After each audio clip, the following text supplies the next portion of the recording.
So yun, kaka-out lang natin sa trabaho. Naka-uniform pa ako. Dahil maganda yung ano ngayon, maganda yung liwanag ngayon. At pa-sunset pa lang kung makikita nyo. Anong oras na ba? 6:05 pa lang oh. So pupunta tayo ng Lawa kasi na-miss ko nang pumunta dun. Tagal ko na din nakapunta, siguro mga 2 weeks na. So yun, pupunta nga tayo ng Lawa. So yun, nakakatuwa lang na may nag-comment sa atin. Ito si Sir, nabasa ko to kaninang umaga pa. So ito yung comment ni Sir na sila daw yung pinakaunang batch ng mga nag-Korea. Kumbaga yung parang siguro pinayagan na makapag-Korea, makapagtrabaho abroad. Sila yung unang-unang batch na 1997. So yung mga batch na yon, guys, sa mga hindi nakakaalam, ayun pa yata yung mga batch na ano, walang agency. Walang agency. Hindi pa government to government process. Kumbaga may mga agency. Kasi si Kuya Astro dito, yung mga kilala natin dito na matatagal na sa Korea, ayun yung pinagdaanan nila unang-una. Wala pang exam. Talagang mag-a-apply ka lang sa mga agency, tapos may placement fee. So yun lang. Grabe. Sabi niya ang swerte daw namin ngayon. Ang swerte daw ng mga nasa Korea ngayon kasi nung time nila, yung sahod lang nila 20,000. Pero malaki na siguro yun nung panahon dati. 20,000 tapos swerte daw kasi nakakapag-video, nakakapag-vlog ako sa trabaho kasi dati daw mahigpit. Tapos parang yung pag magpapadala sila ng sulat, tapos telegrama, parang ganun na, yung nabasa ko. Ito yung comment niya, hindi ko matanda kasi hindi ko dala yung cellphone ko. Natutuwa lang ako kasi bigla ko naisip na, paano kaya yung ganun, no? Yung panahon nila dati, na, di ba isipin mo 1997, 1 years old pa lang ako nun. Di ba, ano kaya yung mga ginagawa nila dito? Di ba, kasi tayo may pagkakataon na tayo makapag-vlog, ma-document natin yung ginagawa natin dito. Sila kasi ng mga time nila, wala pa kasi mga camera nun, di ba? Kaya naisip ko, grabe, nakakatuwa. Kasi tayo, yung mga nasa Korea ngayon kami, dadating din kami sa point na yun eh. Dadating kami sa point na kami naman yung nasa Pilipinas at kayo naman yung nandito. Yung mga nangangarap mag-abroad dyan, yan yun, nanonood ng video ko. Siyempre yung mga nanonood naman ng video ko, yung mga gusto mag-abroad eh. Kasi siyempre, yun yung ginagawa kong video, pinapakita ko yung buhay dito sa Korea. Naisip ko lang, susunod kami na yun, yung ganun. Kaya ako talaga, video, ganun. Dinodocument ko yung ginagawa ko kasi mamimiss ko to eh, mamimiss ko tong ginagawa ko na to. Grabe, 1997. Tapos mga kasama daw nila Vietnamese, tapos isa lang daw siyang Pilipino, si Sir. Tapos sabi niya, sana mabasa ko daw yung comment niya. Kahapon ko pa siya nabasa pagkagising ko, ang haba. Sabi ko, ano comment to? Ang haba. Tapos ayun yung comment ni Sir. Grabe. Sarap, ang sarap, parang kung may vlog si Sir noong mga panahon na yun, no? Kung may vlog na ng ganun, papanoorin ko yun kasi ano kaya yung ginagawa sa Korea noon, ano kaya tsura. Paano kaya nila napapagkasya yung 20k na sahod, tapos ano yung paano sila nakapag-abroad, mga ganun, di ba? Kasi itong mga ginagawa natin ngayon, mapapaglipasan din to ng panahon, di ba? Kumbaga, mawawala din talaga tayo dito sa Korea eh. May bagong mga papalit sa atin, mga bagong maha-hire tayo, uwi din tayo ng Pilipinas. Kagaya ni Sir na 1997 pa dito nag-start mag-Korea. Grabe, saludo ko sa Sir. Ayun yung mga pioneer na nag-a-abroad na, ayun kasi yung mga ganyang klaseng OFW, yung yung mahirap pa talaga nun, diba? Alam natin kung gaano hindi ko alam kung gaano kahirap nun, pero base sa kwento sa akin ng mga kakilala ko, mga nakapag-abroad, mga matatanda na, ayun, papadala sila ng sulat, tapos wala pang video call, tapos pag magpapadala ka, pupunta ka pa ata ng ng mga padalahan, tapos yung sulat, matagal mo bago ma-receive, di ba? Minsan mo lang makausap yung mga pamilya mo, kasi mahal pa nga daw nun. Pero ngayon, ang swerte talaga natin, ang swerte namin mga OFW ngayon kasi naka-online lang cellphone mo. Maya't maya tawagan mo yung pamilya mo, pwede. Lalo ngayon, di ba? Sa amin, nakakapag-cellphone lang kami sa company. Tawagan mo yung pamilya mo, para ka lang din nasa Pilipinas, pero para ka lang, parang kasama mo lang din yung pamilya mo kasi nga, nakikita mo sila sa cellphone, hindi lang physical.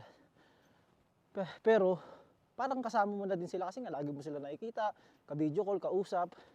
Di ba? Isipin nyo yung panahon dati na ganun, 1997. Grabe, napatanong ako kay Kuya Kevin kanina. Sabi ko, Kuya Kevin, kailan ka dumating dito? Sabi niya, 2016. Medyo techie na yun.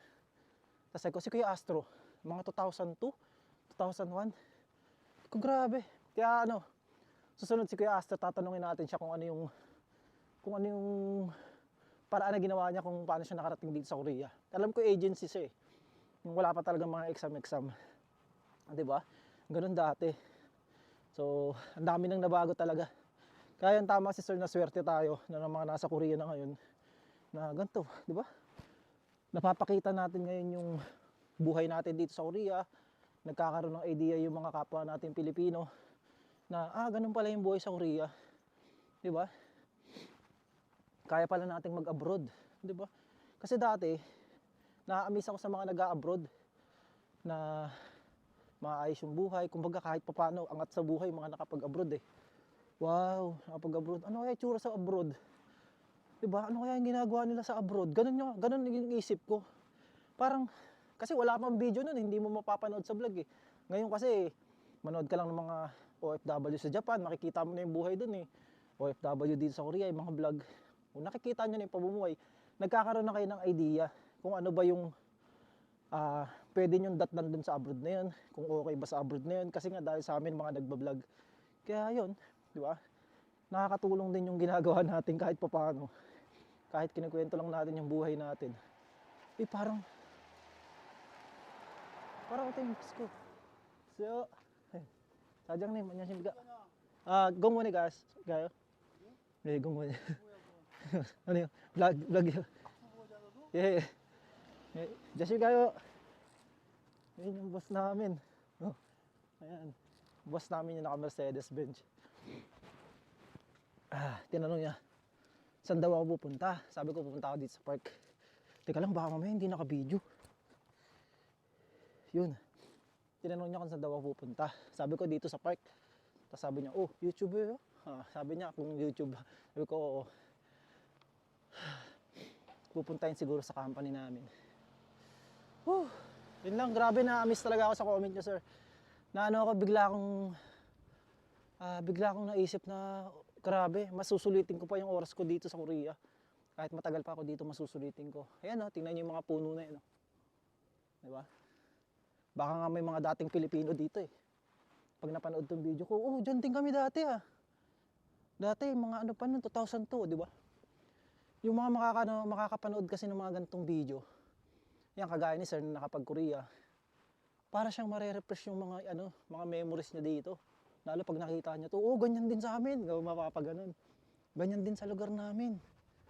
Maraming puno, ganyan din dun sa napuntahan kong lugar. Kasi parang napunta ata si sir sa Ansan. Yun lang. Grabe. Kaya sabi ko, magbablog ako ngayon. Gagawin ko ng video to kasi kailangan masulit talaga natin yung pagtatrabaho dito sa Korea, pati yung paggala na din. Yun, para maka-inspire din natin yung mga aspirants na gusto mag-Korea. Kahit yung mga hindi gusto mag-Korea, diba, magkaroon kayo ng idea na ganito yung buhay namin. Teka lang, may tinapon check natin. So yun, may tapon nakabag. Baka musical instrument yun, makachamba tayo. Let's go. Lalagay ko lang dito. Maaga pa naman eh. Nakita pa ako ni boss Tuber Tapos pinasearch niya sa akin yung YouTube ko Papakita ko sa kanya yung isa kong YouTube channel. Kasi nag-vlog ako sa company niya, baka pagalitan ako. Pero hindi naman 'yan. May maleta pa dito na maliit Lagay lang So yan yung mga tapon dito. Tinanglan natin to, may bola pa. Sana walang laman. Di ba? Sabi ko na musical instrument Ano siya, violin. Violin. Kaso walang laman. Sayang, ganda pa naman ng bago. Okay sana tong bag na to, kaso walang laman. Grabe, kala ko makaka-jackpot na tayo. Lameso. Pwede sana sa laptop ko to. Kaso madumi. Ganito yung mga tapon sa Korea na Kung may mapapakinabangan pa kayo, pwede kayong pumili. Pero pag wala naman, wala, ano nyo na lang dyan kasi hindi naman tayo dito nakatira sa Korea eh. Kumbaga ang kailangan lang natin dito, ang gamit. Uy, pwede to. Pag pupunta ka ng Seoul, pwede siya oh. Ang dumi lang ng loob. Pero pwede to. Pag pupunta ka ng Seoul, kasi dito pag nasa Korea kayo, mas maganda na ganito lang yung dala mo. Ganyang maleta lang. Yan, para hindi ka nagbubuhat. Pwede sana to. Uwi ko to, tas lilinisan ko. Iwan lang natin dito. Ah, di ba? Ganda oh. Linis lang yan. Tapos, pwede to kasi, bala ko umuwi sa Pilipinas nang hindi na ako magdadala ng maleta. Pwede to, ito na yung hand carry ko. Para matibay siya. Kahit ibalibag, all goods lang. Tsaka kahit ibalibag, all goods lang kasi napulot lang naman natin dito sa Korea. Ayan o, mga tapon o. Ano kaya to? Wala. Ito mga parang ano ba yun? Appliances. So yun, wala. Sayang yun kung may laman yung violin na yun. Ayun o, raketo. Kaya yung iba diba nakakakita sila ng mga gamit, mga cellphone. Totoo yun na makakakuha talaga ng mga gamit dito. Kasi tinatapon lang, pag hindi na nila kailangan, tapon na talaga.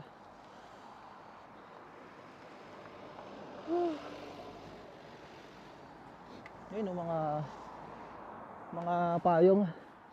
So yun, mabalik tayo. Balik na ulit tayo.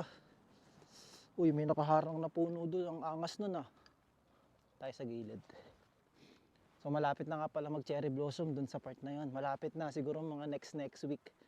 Kasi pabago-bago na, aray, Ben, tumama pa yung mukha ako. Malapit na nagbabago-bago na yung panahon eh. So may nag-comment nga rin pala sa akin. Malalagay ko na lang din dito, hindi ko maalala kung anong pangalan.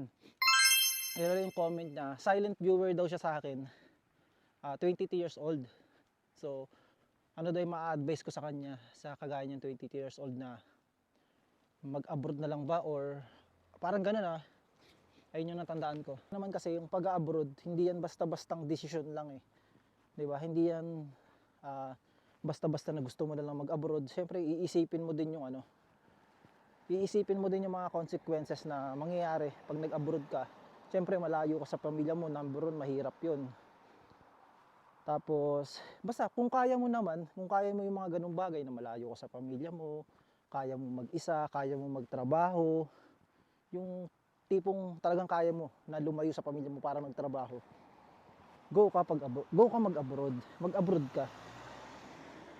Pero kung may future ka naman dyan sa Pilipinas, nakapagtapos ka naman ng pag-aaral, at may magandang trabaho ka naman dyan, pwede ka naman din dyan sa Pilipinas, pero nasa iyo pa din yan eh. Kasi para sa akin, kaya din ako nag-abroad kasi ako undergrad ako, hindi ako nakapagtapos ng college. So, para sa akin, sabi ko, gusto kong ituloy yung pag-aaral ko, nag-criminology kasi ako. Gusto kong ituloy yun, sabi nila mama, kasi nasa abroad si mama, sabi niya, son, aalis pa ulit ako, tapos tuloy mo yung pag-aaral mo. Sa akin naman, sabi ko, tutuloy ko ba? Kasi gusto ko na mag-abroad nun eh. Naiisip ko na mag-abroad. Dati nga sa Taiwan lang ang gusto ko eh. Pero nung college ako, ano talaga, Korea. Tapos, parang, kasi nga ang tagal sa Korea kasi mag-aaral ka pa. Sabi ko kahit Taiwan na lang, okay na yung 50,000 yung sahod ko. Tapos ayun nga, nagdadalawang isip ako kung tutuloy ko yung pag-aaral ko, kung tatapusin ko ba. Kasi tumatanda na ako. Kagaya mo rin ako, yun nung nag-isip ako mag-abroad na ulit, 22 years old ako nun. 23.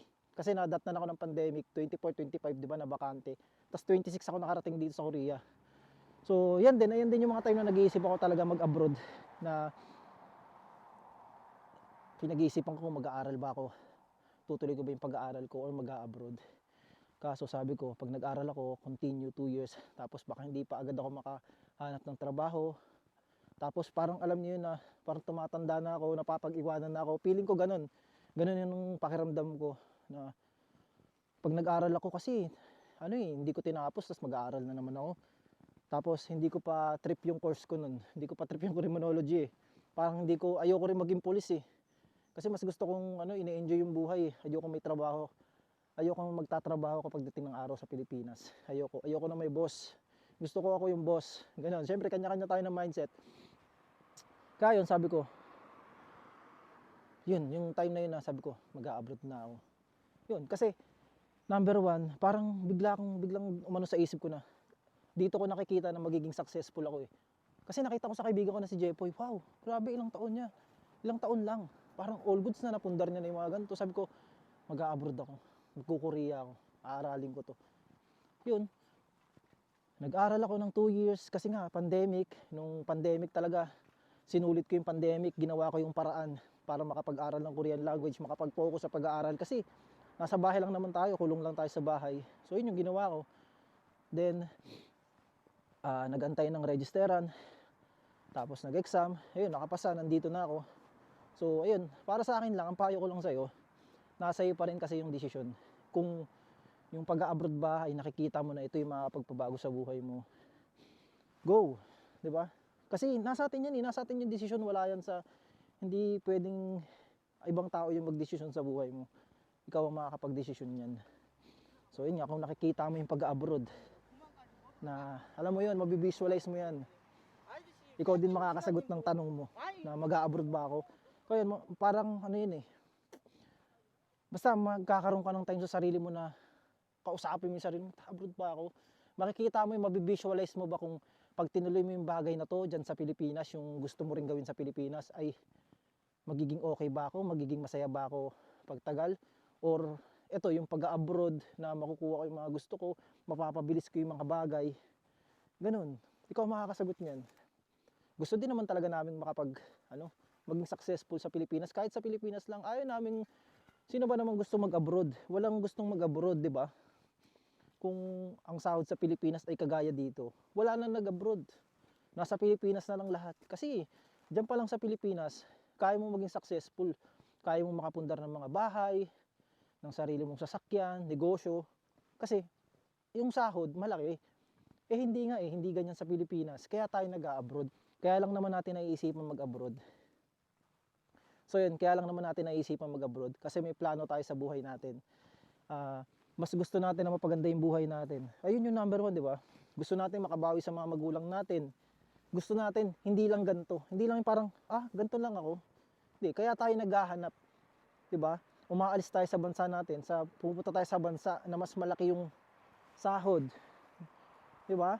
Kasi sa Pilipinas, hindi ko naman nilalahat kasi marami naman sa Pilipinas na magaganda trabaho, na nakakapagnegosyo, talagang nagiging successful sila sa ginagawa nila, sa mga karir na kinuha nila, sa mga path na dinaanan nila, nagiging successful sila. Pero hindi lahat eh. May mga kagaya natin na wala sa Pilipinas eh. Hindi tayo magsasucess sa Pilipinas kung sasabay lang tayo sa flow eh. Kaya nga tayo nag-a-abroad. Tapos may mga plano tayo na pag ito na nagawa ko, magiging successful ako. Pag nakaipon ako ng ganito, magaganto ako. So, kaya tayo nakakaisip mag-abroad, 'di ba? Kasi kaming mga OFW, bago kami nag-abroad, ganyan din isip namin. Pag nakapag-abroad ako, ganito lang. Kailangan ko lang makaipon, makapundar ng ganito. Tapos pag nasa Pilipinas na ako, alam mo 'yon, may mga target din kami. Parang stepping stone lang ba tong pag-abroad, 'di ba? Kasi sabi ko nga, kung malaki sahod sa Pilipinas, wala na nag-abroad. Kung kahit 50 mil lang sahod sa Pilipinas, 'di ba? Nung mga simpleng mamamayan lang, yung simpleng trabaho lang kagaya namin, factory worker, 'di ba? Sa Korea ba sasahod ba ng 88,000 to 150,000 ng isang factory worker? Hindi, 'di ba? Kailangan maganda muna ang trabaho mo. Minsan nga maganda na yung trabaho mo eh. Ano ba yung mga kaparehas lang namin na sahod sa Pinas? Siguro mga doktor, alam ko ganun lang din sahod ng doktor, 'di ba? Nasa 60,000, 80,000. O dito, parehas lang natin sila ng sahod. Pero syempre magkaiba ng klase ng trabaho. Pero nga, yung value na binibigay sa atin dito, malaki yung bayad sa atin dito. 'Di ba? Kahit mahirap yung trabaho natin, pero malaki na makakaipon tayo, mapupundar natin yung mga gusto natin. Yun lang. Basta ikaw makakasagot niyan kung gusto mong mag-abroad. Pero para sa akin, pag yung pag-abroad ay nakita mo na makakapagpabago sa buhay mo, go, huwag ka magdalawang isip. kami ganto, 'di ba? Nag-iisip kang ganyan, pinatagal mo pa, 'di ba? Baka mamaya, sabi nga sa kanta ng parokya ni Edgar, baka ka maiwanan kung hindi mo susubukan, 'di ba? Ayun yung lagi tumatakbo sa isip ko noon eh. Pag di ako nag-abroad, maiinggit ako kasi nag-abroad sila. Tapos baka ako, pag tinuloy ko to, sayang, sayang, sayang, sayang. Masaya ka nga sa Pinas. Tapos, malulungkot ka pagtagal kasi may mga hindi ka na-achieve sa buhay mo. 'Di ba? Sugal na. Sugal ka na hangga't bata. Tapos sabi niya, okay lang ba kasi bata pa ako? Matanda na para sa akin yung ganyang edad, 22 years old. Dapat nga may nangyayari sa buhay natin kaso wala pa. Yan, ako ganito, 26 na ako, nagsisimula pa lang ako. Parang ito pa lang simula ako eh. Kumbaga dati nung mga 18 years old ako, dapat sabi ko, dapat pag mga 22 na ako, may ganito na ako. Pero hindi pa yun nangyayari. Bali ngayon pala ako nagsisimula sa edad ko na 26. 27 na nga ako, nag-27 na ako dito. So yun lang. Basta, kung gusto nyo talagang mag-abroad, pag-isipan nyo mabuti kasi hindi madali. Ayan. Ako naman, pinapakita ko lang yung buhay namin dito sa abroad. Yung pagtatrabaho ko, para may idea kayo. Para alam nyo na kasi may mga ibang tao na hindi kagaya natin na kaya ang pag-abroad. 'Di ba? May mga tao na ganito na okay na ako sa Pilipinas kasi hindi ko kaya yung hindi ko kasama yung pamilya ko. Ganun, iba-iba tayo. Kaya ako pinapakita ko na ganito na ganito naman sa abroad, hindi naman ganun kahirap. Mahirap pero hindi naman ganun. Nakakalabas-labas ka naman kagaya nito pag out ko ng trabaho.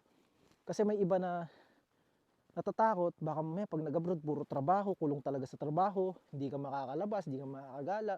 Ayun yung iniisip nila kaya sila natatakot mag-abroad.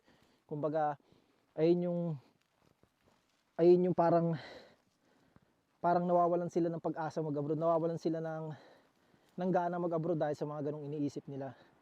Pero yun, sa pamamagitan nito, sa mga vlog na ginagawa natin, bakit yung napapanood kong vlogger, ano naman sila, hindi naman ganun kahigpit to na parang ganun, di ba?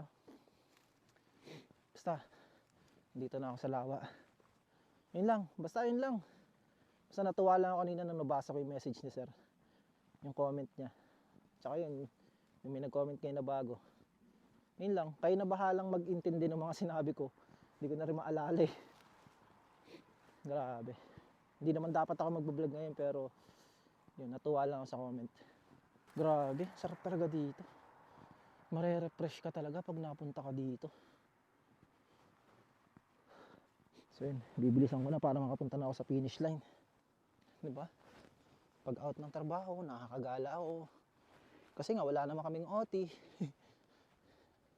Pero ganito sa abroad. Pag out mo ng trabaho, dito sa Korea pala, hindi siya mahigpit. Yan, tsaka mababait ang tao dito, may iba lang talagang hindi. Yung mga katrabaho nyo iba, mga may sungay, pero yung mga hindi nyo katrabaho, mababait dito. Kagaya niyan, may mga previous pa kayo, di ba? Yung mga tinatapon dito, pwede nyo makuha. Kagaya ng pinakita ko sa inyo. Sayang yung violin, kung meron, violin ba tawag doon?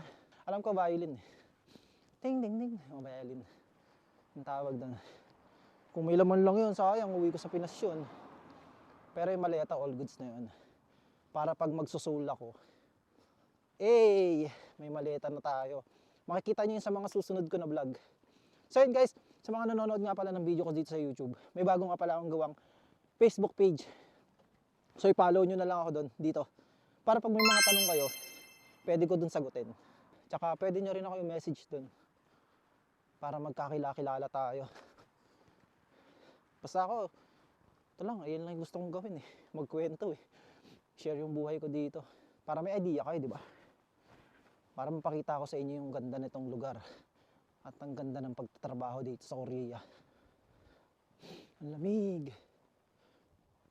Hindi kasi sa lahat ng company pwedeng mag-vlog eh. Yung pwede mong i-document yung sarili mo. Tapos hindi naman lahat ng tao kayang mag-vlog. Di ba? Kaya swerte natin kasi kaya natin mag-vlog. At sa company natin ay nakakapag-vlog tayo. Nakikita nyo yung trabaho namin. Nakikita nyo yung buhay namin dito. Di ba? Ayun, swerte na rin ako sa ganun eh. Parang malaya din ako dito eh. Malaya ako sa napuntahan kong company. May mga gantong klaseng oras ako na makagala. Grabe. Oh, napakasarap. Napakasarap mapunta dito, grabe. Napakasolid. Iba yung pakiramdam ko lagi tuwing mapupunta ako sa spot na to. Grabe, nakaka-refresh. Alam niyo yun, parang ano eh. Dito lang kasi ako nakakita ng gantong spot eh. Na para siyang ano siya para sa akin. Parang, ano ba tawag doon? Sanctuary, parang ganun siya sa akin. Tingnan mo naman, napakaganda ng daanan, napakadiretso. Tapos may mga ibon. Ayan oh. Ibon, bibi. Sa Pilipinas, hindi ka na makakakita ng ganyan eh. Napakaraming ano oh. Peking duck. Ay, Peking duck. Wild duck.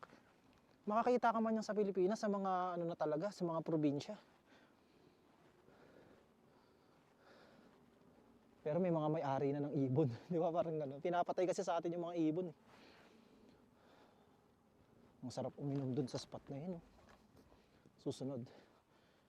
Mano tayo ng ano, pamingwit. Sakto lang yung dating natin, padilim na.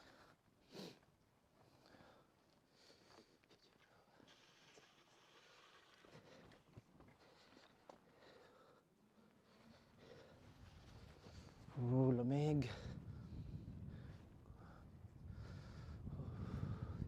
Chun eh. Oh, this is my favorite spot.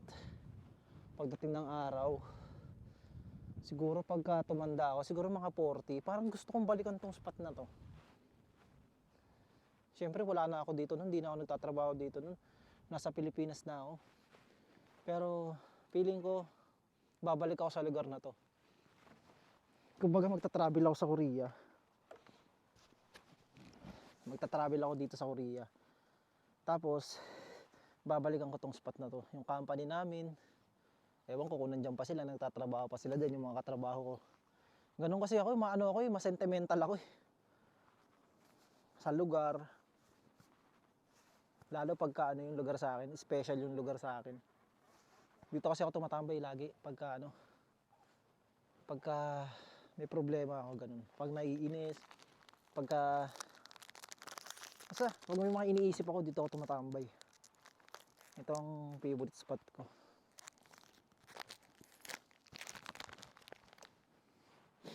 Ganun. Kaya yun, sarap tumambay dito. Hansel oh. Babalik ako dito.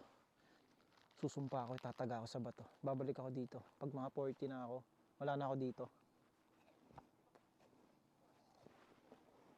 Babalik ako itong spot na Mangyong. Babalik ako rin itong video na to. Babalik tayo dito. Sana ganito pa rin itsura niya. Sana hindi pa nabibili itong lupa. Kasi di ba, hindi natin masabi. Baka pagdating ng araw, tambakan na tong lawa na to, maging building na siya. Sana nandito pa rin ito pagbalik ko.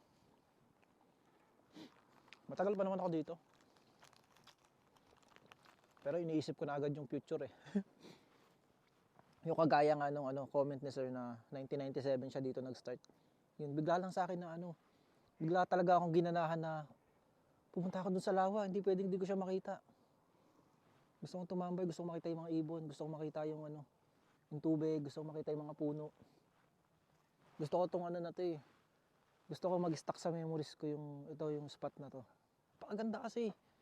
Yan, kung nakikita nyo naman. Iba kasi yung nakikita talaga ng mata mo. Napakaganda niya para sa akin kahit hindi siya perfect. Hindi siya perfect na lugar kasi wala siyang dahon, pero napakaganda sa mata ko ng spot na to.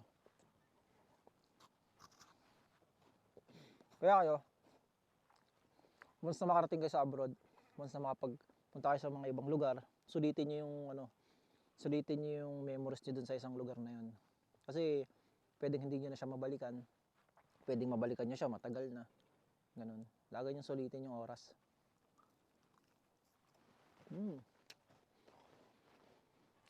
Gusto ko yung spot na to kasi, di ba, gusto ko malibot yung Pilipinas. Ganito yung mga gusto kong makita sa Pilipinas. Na alam kong napakaganda ng Pilipinas. Sobrang ganda ng Pilipinas. Gusto ko mapuntahan yung mga gantong lugar. Tumambay. ma-document. Gusto ko ma-document yung buong lugar sa Pilipinas, parang ganun. Masarap kasi nung pag tumanda ka na, manonood ka na lang. Ay, napuntahan ko yan, napuntahan ko lahat ng yan. Ganun. Ayun yung successful para sa akin. Pag nagawa ko yun, feeling ko successful na ako. Kasi gusto kong gusto kong ma-retain or gusto kong ma-stay yung mga memories na ginagawa ko. Kaya yun, ginagawa ko sa pagbablog. Ang daming dun, oh. Daming ibon. Mga yan, wild duck. Ay, wild duck, wild duck. Nakasabit sa puno. Isipin nyo mga ibon, hindi. Wild duck. Matataas din kasi yung lipad niya, kagaya ng binibidyohan natin. Doon siya dumadaan sa company namin. Papunta dito sa lawa. Tambay muna tayo bago magdulon. Bahala ko dito sa susunod, magdadala ako ng beer, inom ako. Tapos pamingwit. Dati hindi ko nagagawa to yung mag-isa yung aalis. Parang gusto ko may kasama. Pero nung nasanay na ako na lang mag-isa, sarap. Sarap lang mag-isa. Yan, kasama ko lang yung camera ko, nagkikwento lang ako dyan. Kadaldalan ko lang tong camera na to. Kumbaga, yan lang yung kausap ko. Nag-document ko yung sarili ko. Yun lang. Mas masarap mag-isa.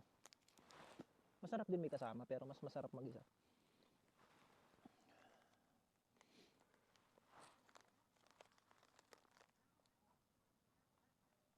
Kulit ng mga bibi.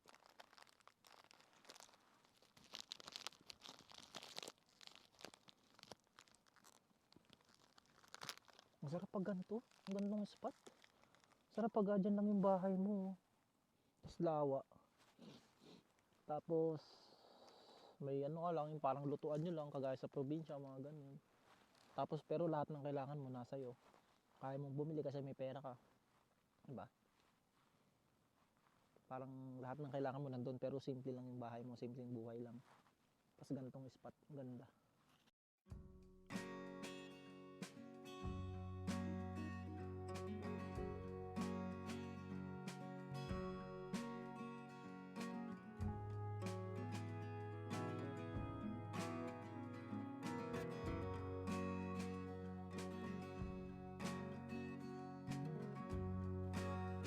Ayun yung mga wild ako, mga ibon.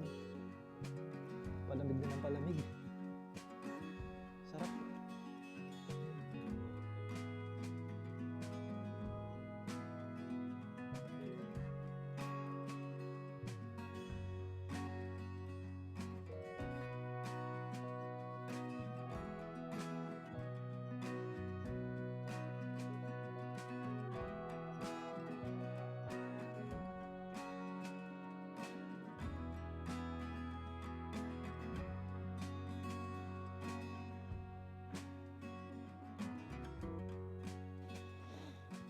So yun, at dahil dumidilim-dilim na, kailangan na natin bumalik.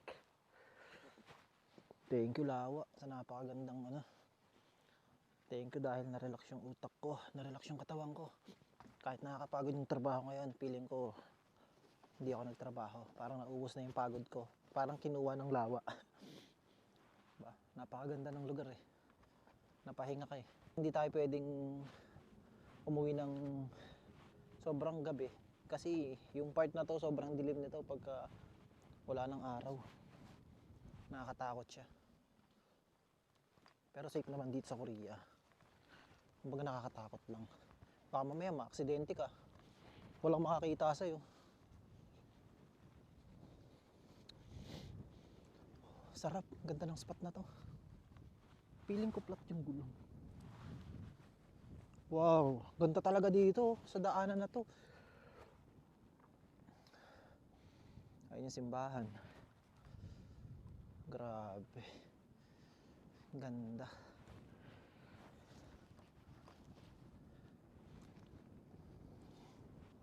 Malapit na yung cherry blossom. Mas maganda pa. Mas sobrang gaganda pa dito. Grabe, nangingisa yung lamig. Nakakangisa yung lamig.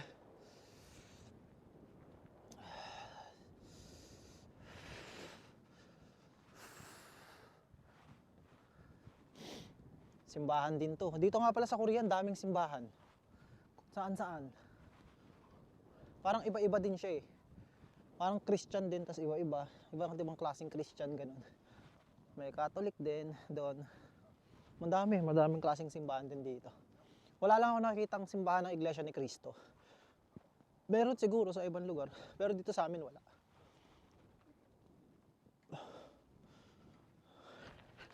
Tas mga temple, mga Buddhist, marami rin dito. So yun, baka makalimutan natin yung yung maleta, paalala nyo ah. Paalala mo camera. DG. Ano kaya papangalan ko sa DJI? Si Agilus yung drone ko eh. Ano kaya mapapangalan ko sa'yo? Bahala na pag-iisipan ko. Ganda, parang painting yung nakikita ako. Sarap. Nakakapag-bike tayo sa Korea, no? Napakaswerte natin.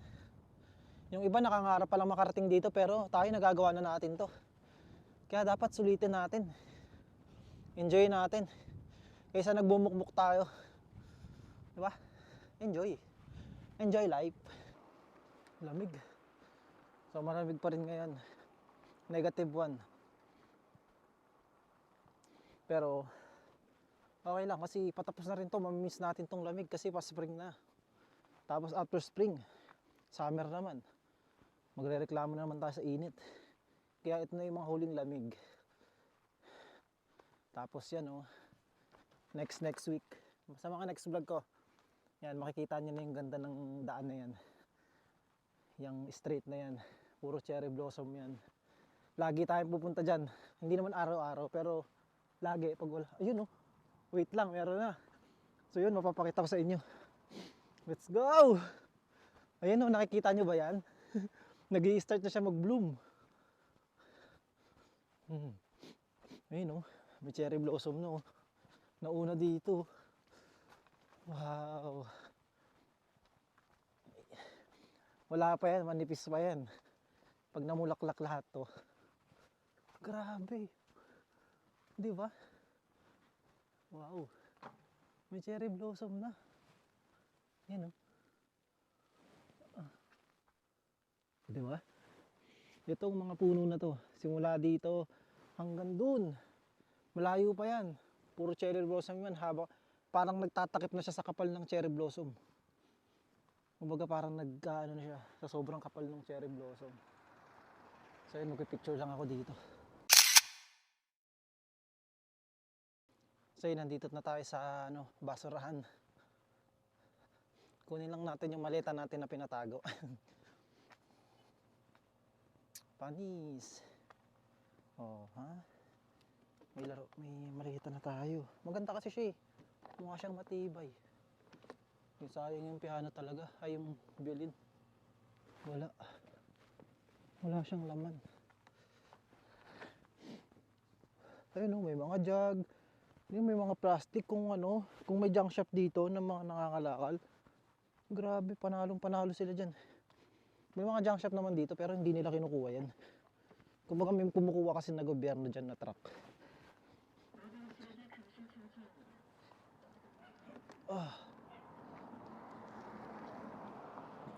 Hirap. Nahirapan ako. So maglalakad na lang tayo.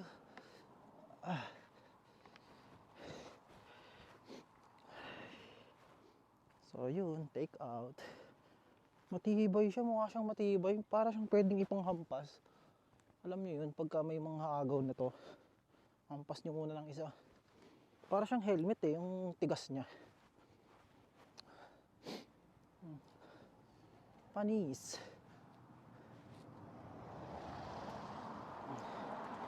Tapos may nakita pa ulit tayo, no? Ayun, namimiss ko na nga pala si Potpot. Yung aso ko dito sa Korea, yung pumupunta sa amin. Hindi ko na kasi pinapakain ng mga huli kasi nga nagagalit yung Korean. Na lagi daw nandun. Tas 4 na kasi. Dami kasi pumupunta sa amin simula nung pinapakain ko siya parang yung iba. Sinabihan niya ata yung ibang aso na pinapakain ko siya. Kaya nag-invite siya ng iba pa. Dumadami na sila dun. Mahirap na, baka pagalitan tayo ng boss. Hindi na siya pumupunta. Pero nung nakaraan, na-delete ko kasi yung video eh. Naglalakad ako dito, nandiyan ako sa tapid. Tapos may aso na naman na lalapit sa akin galing dito sa ano, dito sa fire station.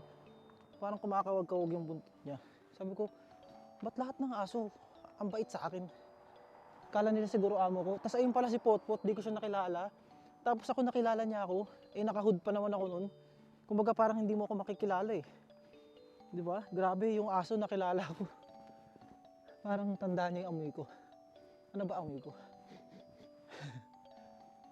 Ayun, simula nun hindi ko na siya nakita.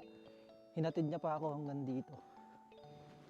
Yan. Nabura kasi yung video, pati yung pa yung tinatabi kong video, nabura ko. Dito niya ako hinatid ng huli. Tapos ayaw niya nang sumunod sa akin. Pero nakatingin lang siya sa akin. Tinitingnan niya pagka hindi niya na ako nakita, tsaka siya umaalis. May ilaw. Ayos ah. May mga kawali dun.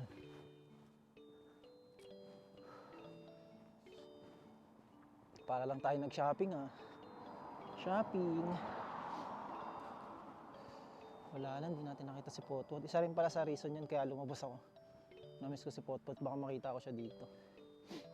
Kaso wala eh. Wala na. Ayaw kasi pumito dito, yun yung pantawag ko dun kay Potpot eh. Ayaw kasi nila na pumipito dito sa Korea.